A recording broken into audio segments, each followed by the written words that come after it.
제가 말씀을 전하기 위해서 마스크를 끼고 말씀을 전할까 했는데 이렇게 찬양만 불러도 이렇게 자꾸 입을 벌리게 되면 여러분 답답함이 있잖아요. 그런 가운데 제가 한 20-30분을 설교하기가 힘들 것 같아서 이렇게 마스크를 벗었습니다.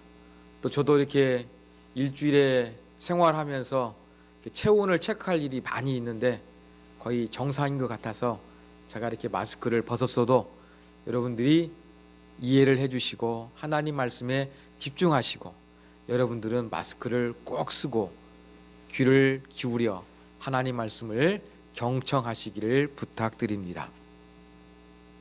여러분, 벼락거지란 말 들어보셨습니까? 벼락거지란 말이 요즘에 유행하더라고요. 코로나 시국으로 말미암아 경제가 안 좋은데 주가는 사상 최고치를 경신하고 있습니다. 집값은 하늘 높은 줄 모르고 계속 치솟고 있습니다. 이렇게 주가와 주택 시장에서의 자산이 상승하는 가운데 주식도 하지 아니하고 집도 없는 사람이 상대적으로 느끼는 박탈감이 큽니다. 이렇게 상대적으로 느끼는 박탈감을 표현하는 단어가 벼락거지라고 합니다. 제가 얼마 전에 좀 경제적인 부분에 대해서 이렇게 사람들하고 조금 대화할 기회가 있었습니다. 사람들을 몇 분 만나보니까 제가 느끼기에 빚이 없는 분이 거의 없더라고요. 전부 다 빚을 안고 살아갑니다. 무슨 말입니까? 전부 다 경제적으로 마이너스 인생을 살아가고 있다는 것입니다. 이러한 가운데 주가는 올라가서 돈 버는 사람, 또 집값이 올라가서 돈 버는 사람이 있습니다. 이러한 가운데 우리는 상대적인 박탈감이 클 수밖에 없습니다. 이렇게 경제적으로 마이너스가 된 사람이 많다 보니까 제가 인터넷을 보는데 경제적인 자유라는 단어가 어느 때부터 눈에 들어왔습니다. 무슨 말인가 했더니 이 경제적인 자유라는 것은 돈 걱정으로부터 해방된 것을 꿈꾸는 그러한 표현이었습니다. 여러분, 경제적으로 자유하고 싶은 마음 우리에게 모두 있을 것입니다. 오늘 성경에 보면 저와 여러분이 부러워할 만한 경제적인 자유를 누린 사람이 등장합니다. 바로 예수님을 찾아온 어떤 사람이 있었습니다. 마태복음에서는 이 사람을 부자 청년으로 이야기하고 누가복음에서는 관원으로 이야기를 하고 있습니다. 이러한 복음서의 내용을 종합해 볼 때 이 사람은 나이가 젊었는데 관원이라는 것은 좋은 직장을 가지고 있었고 부자라는 것은 젊은 나이에 경제적인 자유를 성취했던 사람이었습니다. 쉽게 말해 젊은 나이에 남 부러울 것이 없는 그러한 환경에 있었습니다. 이러한 사람이 예수님을 어떠한 모습으로 찾아왔는가? 17절에 보니까 달려와서 꿇어 앉았다 이렇게 표현하고 있습니다. 이 사람이 달려왔다는 것은 예수님을 찾고자 했던 열정이 강했음을 보여주고 예수님 앞에 무릎을 꿇었다는 것은 예수님 앞에서의 겸손함을 잘 보여줍니다.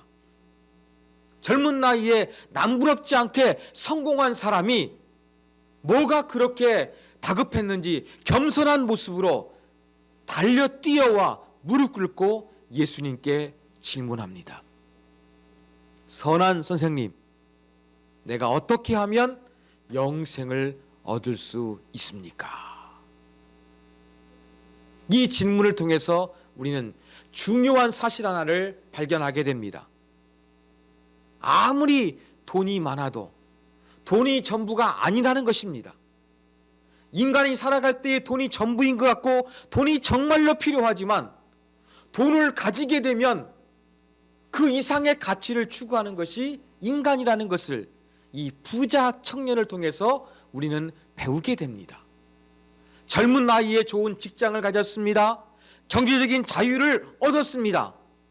그렇지만 영생에 대한 이 갈급함이 있었습니다. 눈에 보이는 물질이 전부가 아니라 눈에 보이지 아니하는 영적인 것이 인간에게는 정말로 중요하다는 것을 이 부자 청년을 통해서 우리는 배우게 됩니다. 이렇게 영적인 관심이 지대한 부자 청년에게 예수님은 이렇게 말씀하십니다. 살인하지 말라, 간음하지 말라, 도둑질하지 말라, 거짓 증언하지 말라, 속여 빼앗지 말라, 내 부모를 공경하라 하였느니라. 이 말씀을 하셨습니다. 여러분, 예수님 말씀 어디서 많이 들어보지 않았습니까? 십계명에 기록된 말씀입니다. 6계명부터 10계명, 마지막에 5계명에 대해서 예수님 말씀하셨습니다.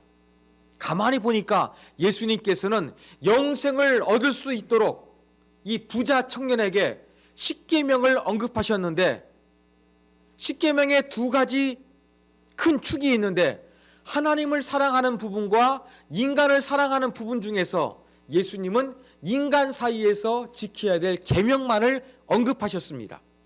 왜 그랬을까요? 많은 사람들이 하나님을 사랑하는데 인간을 사랑하는 것에 실패합니다. 마찬가지로 부자 청년도 하나님은 열심히 사랑했지만 이 이웃 사랑을 실패했기 때문에 이 부분만 별도로 언급하신 것으로 보입니다. 그런데 부자 청년의 입 가운데 놀라운 이야기가 나타납니다. 선생님, 지금 말씀하신 것은 제가 어린 시절부터 잘 지키고 있는 것입니다. 이렇게 이야기를 합니다. 그렇다면 이 사람은 깨끗한 부자였습니다. 젊은 사이에 부자가 되었는데 수단과 방법을 가리지 않고 부자가 된 것이 아니라 하나님 앞에서 부끄러움이 없는 깨끗한 부자가 되었다는 것입니다. 그렇다면 부자가 되었는데 깨끗한 방법으로 돈을 벌고 이웃 사랑을 전혀 실천하지 않았을까? 이러한 질문을 우리가 해볼 수 있습니다. 예수님을 찾아온 부자 청년, 구제를 한 푼도 하지 않았을까요? 아닙니다. 여러분, 예수님 당시에 의로운 사람으로서 인식이 되었던 세 가지 행위가 있었습니다. 그게 무엇이냐? 구제, 금식, 기도였습니다. 그렇다면 예수님 앞에서 내가 어린 시절부터 계명을 잘 지켰다고 당당하게 말할 수 있는 사람이라고 한다면 분명히 다른 사람에게 구제했던 사람임이 틀림이 없습니다. 또한 유대 사회에서 부자에 대한 인식은 우리가 생각하는 것과 달랐습니다. 우리는 부자를 볼 때 색안경을 끼고 바라볼 때가 많이 있습니다. 또 부자가 된 사람 보면 정말로 욕심이 좀 많은 사람도 많습니다. 그런데 유대 사회에서 부자는 하나님께서 의롭게 여기시고 복을 주시는 사람으로 이해하고 있었습니다. 그러면 부자 청년은 나름대로 구제도 하고 있었고 깨끗한 부자였고 하나님께서 의롭다고 여기실 만한 물질을 많이 소유한 사람이었습니다. 이 사람에게 예수님 뭐라고 말씀하십니까? 21절, 아직도 한 가지 부족한 것이 있으니 가서 내게 있는 것을 다 팔아 가난한 사람들에게 주라. 그리고 와서 나를 따르라. 이렇게 말씀하셨습니다. 한 가지 부족한 것이 있대요. 그게 무엇입니까? 소유를 다 팔아서 가난한 사람에게 주라는 것입니다. 일부가 아니라 전부 다 팔아버리라고 예수님께서 말씀하셨습니다. 이 부자 청년은 가난한 사람들을 위해서 구제했습니다. 구제했으나 깨끗한 부자였으나 이 물질에 대한 집착, 마음이 컸습니다. 그래서 구제는 했지만 이 물질에 대한 소유욕, 이것은 내려놓을 수가 없었습니다. 이 물질에 대한 집착 때문에 천국에 들어가는데 장애가 되었습니다. 그래서 예수님은 이 장애물 모두 없애버리기 위해서 차라리 내 가지고 있는 모든 재산 다 정리해서 가난한 사람들에게 나누어 주어라. 그러면 내가 영생을 얻을 것이다. 이렇게 말씀하신 것입니다. 그러자 이 부자 청년은 슬픈 기색을 띠고 힘없이 예수님의 곁을 떠나고 말았습니다. 어쩌면 부자 청년의 모습은 저와 여러분들의 모습인지도 모릅니다. 나도 한번 부자가 되었으면 좋겠다. 나도 경제적인 자유를 누렸으면 좋겠다. 경제적 마이너스 인생에서 탈출했으면 좋겠다. 이러한 마음이 우리에는 강하게 많이 있습니다. 그래서 부자가 되고 싶은 욕구가 있습니다. 물질에 대한 욕심도 있습니다. 그러면서 동시에 영생을 추구자 하는 영적인 관심도 저와 여러분에게 있을 수 있습니다. 그런데 부자 청년과 마찬가지로 영적인 관심보다 물질적인 관심에 대하여 더 집착하고 영적인 것이 후순위로 밀려버리게 되는 그러한 모습이 저와 여러분에게도 얼마든지 나타날 수 있습니다. 부자 청년이 자리를 뜨자 예수님께서 제자들에게 이렇게 말씀하십니다. 23절, 재물이 있는 자는 하나님의 나라에 들어가기가 심히 어렵도다. 제자들이 깜짝 놀랍니다. 왜 놀랐을까요?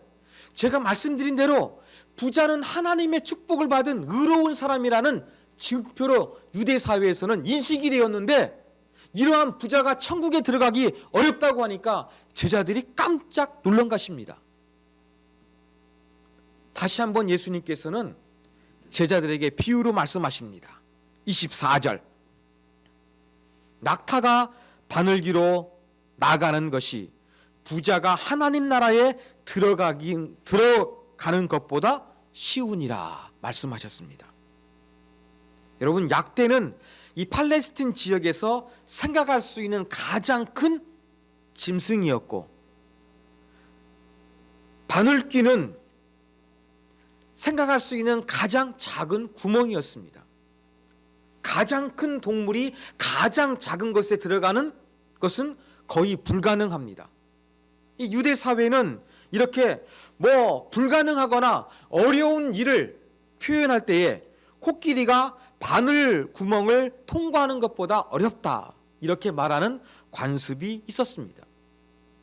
예수님은 부자가 천국에 들어가는 것이 거의 불가능에 가깝다고 말씀하신 것입니다. 성경을 해석하는 학자들은 예수님의 말씀이 너무 극단적인 것 같아서 조금 순화시켜서 이것을 해석하려는 경향이 있는데, 여러분, 우리는 예수님 말씀을 그대로 받아들여야 합니다. 우리가 지금 마가복음을 살펴보고 있는 것처럼 예수님은 하나님을 따르는 사람이라고 한다 그러면 세상과 전혀 다른 가치관을 가질 것을 말씀하셨습니다. 큰 자가 되려면 말석에 가라는 것입니다. 상석에 가는 것보다 남을 섬기라는 것입니다. 권력을 가지는 높은 자리에 오르기보다 어린 아이처럼 그러한 마음을 가지라고 말씀하셨습니다. 여러분, 여전히 예수님께서는 혁명적으로 영생을 얻기 위해서는 이 물질이 걸림돌이 될 때가 많다고 말씀하신 것입니다. 여러분, 복음에 합당한 삶은 우리가 생각하는 것과 완전히 다릅니다. 그래서 예수님 말씀을 너무 과격한 것으로 받아들이고 순화시켜서 받아들이려고 하지 마십시오. 액면 그대로 받아들이십시오. 사랑하는 여러분, 부자 청년이 영생을 얻는데 장애물이 무엇이었습니까? 많은 소유물이었습니다. 많은 자산이었습니다. 마찬가지입니다. 저와 여러분도 이 많은 물질 때문에 영생을 얻는데 장애물이 될 수가 있습니다. 그런데 우리 중에는 부자가 많지 않습니다. 그래서 목사님, 오늘 내용은 저하고 관련이 없는 것입니다. 나는 물질이 많지 않기 때문에 물질이 영생을 얻는데 전혀 지장을 주지 않습니다. 이렇게 생각할 수도 있을 것입니다. 그러나 그렇지 않습니다. 여러분, 이 부분을 가지고서 라틴의 해방신학, 한국의 민중신학은 부자 사람을 욕했습니다. 가난한 사람이 전부인 것처럼 그렇게 미화시키는 경향이 있습니다. 이것은 바른 성경 해석이 아닙니다. 여러분, 우리가 얼마든지 부자가 아니라 할지라도 이 재물 문제로 인하여 영생을 얻는데 걸림돌이 발생할 수 있습니다. 많은 걸림돌이 있지만 제가 딱 두 가지만 여러분들에게 말씀드리겠습니다. 첫 번째는 물질을 가진 사람을 시기하면 이 물질관 때문에 영생을 얻는데 장애물이 됩니다. 우리 속담에 사촌이 땅을 사면 배가 아프다는 말이 있습니다. 남이 잘 되는 것에 대해서 시기하고 질투하는 인간의 본성이 있다는 것을 표현하는 속담으로 우리는 이해하고 있습니다. 어떤 분이 코로나 시국에 좋아하는 사람을 오래간만에 만날 기회가 있었습니다. 지나던 삶 가운데 있었던 이야기를 말하지 않겠습니까? 그러다가 이 집을 샀는데 좀 집값이 올랐다는 이야기를 했습니다. 그러니까 사람들이 축하해 주는 것이 아니라 분위기가 조금 이상해집니다. 왜 그럴까요? 나는 정말로 좋아하는 사람이라고 이 사람이 이야기를 했는데 받아들이는 사람은 축하해 주는 것이 아니라 경쟁심, 시기심, 질투심이 발생해가지고 묘한 분위기가 형성이 되었던 것입니다. 여러분, 우리도 뭔가 경제적인 이득을 얻었던 사람 앞에서 우리도 이와 똑같은 모습을 보이기 쉬워요. 말로는 어머 잘 됐네요 이렇게 이야기하지만 속이 쓰립니다. 배가 아픕니다. 이게 무엇입니까? 물질에 대한 욕심 때문에 남에 대해서 시기하고 질투심이 발생하는 악한 모습이 나타나고 있는 것입니다. 여러분, 그리스도인의 생활 영성은, 영생을 얻을 수 있는 하나님 나라에 합당한 자의 모습은 남이 잘 되는 것에 대해서 배합하는 것이 아닙니다. 시기하는 것이 아닙니다. 정말로 기뻐하며 축하해 줄 수 있는 마음을 갖는 것입니다. 이게 바로 물질로부터 자유한 사람입니다.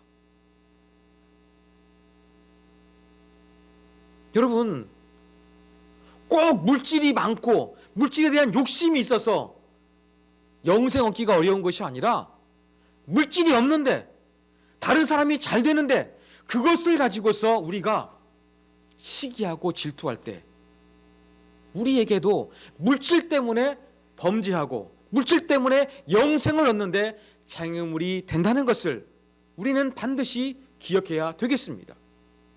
우리는 달라져야 됩니다. 잘 되는 사람, 경제적인 이득을 얻은 사람, 뭔가 성공한 사람에 대해서 정말로 기뻐하고 정말로 축복해 줄 수 있는 마음을 갖는 것, 이게 진정한 그리스도인의 마음 아니겠습니까? 이러한 물질로부터 자유하게 될 때 우리는 하나님 나라로부터 멀지 않을 것입니다. 여러분, 그래서 사촌이 땅을 사면 배가 아프다, 이 말을 우리가 바꿔야 됩니다. 원래 사촌이 땅을 사면 배가 아프다는 속담이 진짜가 아니에요. 원래 표현은 사촌이 땅을 사면 배라도 아파야 한다, 이게 진정한 속담의 의미라고 합니다. 사촌이 땅을 샀어요. 좋은 일 아닙니까? 축하를 해줘야 돼요. 나는 가난해요. 축하할 방법이 없어요. 가진 게 없기 때문에 뭔가 축하하는 선물을 건넬 수가 없습니다. 그러면 내가 배가 아파가지고 설사를 해서라도 그 땅을 거름을 주어서, 그 땅에 거름을 주어서 기름지게 해주어서 축복해 주려는 그 마음을 표현하는 것이 사촌이 땅을 사면 배라도 아파야 한다는 말의 원래 의미라고 합니다. 사랑하는 여러분, 그리스도인들은 이 속담의 의미를 회복해야 됩니다. 남이 잘 되는 거에 대해서 시기하고 질투하는 마음 갖지 않으셨으면 좋겠습니다. 정말로 기뻐하고 정말로 축하해주는 그러한 마음을 갖는 것이 하나님 나라로부터 멀지 않는 모습일 것이 분명합니다. 또 다른 유형은 돈이 없어 힘들고 어려운 상황에서 악한 모습을 보이고 있다면 재물이 영생을 얻는데 장애물로 작동하고 있다는 증거입니다. 특히 상황이 급하고 돈이 없어서 여기저기 막 돈을 빌렸습니다. 그래서 시간이 지나서 나에게 돈을 빌려줬던 채권자 중에서 자기도 돈이 필요하니까 갚으라고 요청해 오는 경우가 있습니다. 이럴 때 갚아야 되겠지요. 그런데 갚을 수 있는 형편이 안 되면 이때 인간은 악한 마음이 발동하기가 쉽습니다. 믿음이 참 신실해 보이는 부부가 있었습니다. 이 집사님 부부는 열심히 사역했을 뿐만 아니라 사역도 잘하는 사람이었습니다. 그런데 이분이 이 다니는 교회에서 많은 성도들한테 이 사람 저 사람에게 돈을 엄청 빌렸습니다. 그래서 돈을 빌려줬던 성도들 중에서 돈이 필요해서 돈을 달라고 요청하는데 어떠한 반응을 보이냐면 갚을 수 없다는 것이 그분의 반응이었다고 합니다. 속된 표현으로 하면은 배째라는 식으로 그렇게 반응했나 봅니다. 이렇게 남의 빚을 갚지 않으면서 어떠한 일이 있었느냐? 자기의 자식을 외국으로 유학을 보냈습니다. 그러니까 이것을 알고 있는 성도들이 얼마나 속이 상하겠습니까? 알고 보니까 그 집사님 가정에게 돈을 빌려줬던 사람들이 여럿이었습니다. 많은 가정들이 돈을 빌려주면서 발을 동동 거르고 있었습니다. 남에게 갚아야 될 돈이 있는데 갚지 않고 자기 자녀를 유학 보낸다. 여러분, 이게 그리스도인의 모습의 바른 모습이겠습니까? 그리고 정말로 순수한 마음으로 빌린 돈 갚고 싶은 마음이 있을 거예요. 양심이 있으니까. 그런데 인간은 상황이 안 좋다 보면 어떠하냐면 자기의 상황을 합리화합니다. 나 갚고 싶은데 내 상황이 어쩔 수가 없어서 갚을 수가 없다. 속된 표현으로 배째라는 식으로 그렇게 악한 모습을 얼마든지 보일 수가 있다는 것입니다. 여러분, 이러한 사람도 어떻습니까? 부자가 아니라 할지라도 물질 때문에 악한 모습이 드러나게 되어 있고 그 결과 영생으로부터 거리가 먼 사람이 될 수 있다는 사실을 저와 여러분이 기억하기를 원합니다. 사랑하는 여러분, 꼭 돈이 많은 사람만이 이 천국에 들어가기가 어려운 것이 아닙니다. 얼마든지 돈이 없어도 우리 안에는 악한 모습이 나타나고 그로 말미암아 영생을 얻기에 장애물이 될 수 있다는 사실을 저와 여러분이 기억해야 되겠습니다. 많은 사람들이 어려운 시국에 또 평생 직장이 사라지고 빨리빨리 변하고 평균 수명이 늘어나는 이 현대 사회에서 미래에 대한 두려움이 있습니다. 이 미래에 대한 두려움 때문에 사람들은 경제적인 자유를 꿈을 꿉니다.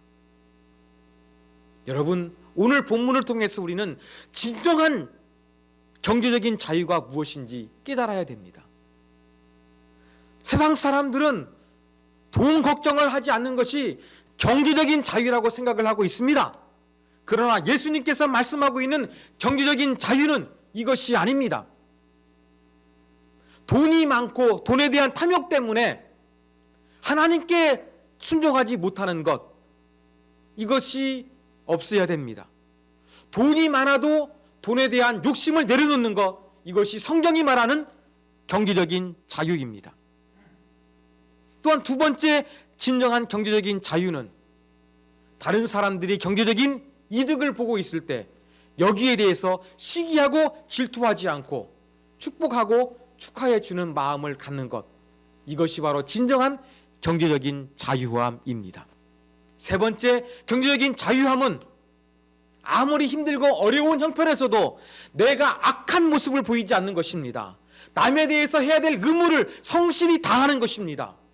이것이 바로 진정한 경제적인 자유함입니다. 예수를 믿어도 돈 앞에서는 똑같다는 이야기가 들립니다. 이 이야기가 들리지 않게 하는 방법이 있습니다. 그게 바로 무엇입니까? 오늘 말씀을 기억하시면 됩니다. 물질적인 이득을 얻는 사람들 앞에서 시기하고 질투하지 마십시오. 진정으로 축복해 주시고 축하해 주십시오. 마이너스 인생이라 힘들고 어려워도 남에게 대해서 채무가 있다고 한다 그러면 성실한 마음으로 갚기 위해서 노력하시고 악한 마음을 갖지 마십시오. 이러한 모습을 통해서 우리는 최소한 욕먹지 않은 그리스도인, 그래도 예수를 믿으니까 뭔가는 다르구나라는 증거를 보여줄 수 있는 그리스도인이 될 수가 있을 것입니다. 물질은 하나님 나라에 들어가는데 장애물이 될 수가 있습니다. 부자일 때도 장애물이 될 수가 있고 부자가 아닐 때에도 장애물이 될 수 있다는 사실을 기억하면서 하나님, 정말로 예수님께서 말씀하신 경제적으로부터 자유하는 사람이 되게 하여 주시옵소서. 내 삶의 모든 우선순위는 하나님께 둘 수 있고 아무리 힘들고 어려워도 악한 모습을 보이지 않고 시기하지 않는 아름다운 마음을 가진 그리스도인의 모습으로 이 시대를 살아가게 하여 주시옵소서. 이렇게 기도하시기 바랍니다. 이것이 바로 진정한 그리스도인의 제자의 모습입니다. 이러한 모습을 가질 수 있도록 하기 위해서 이 시간 다 같이 말씀을 들었으니까 기도하도록 하겠습니다.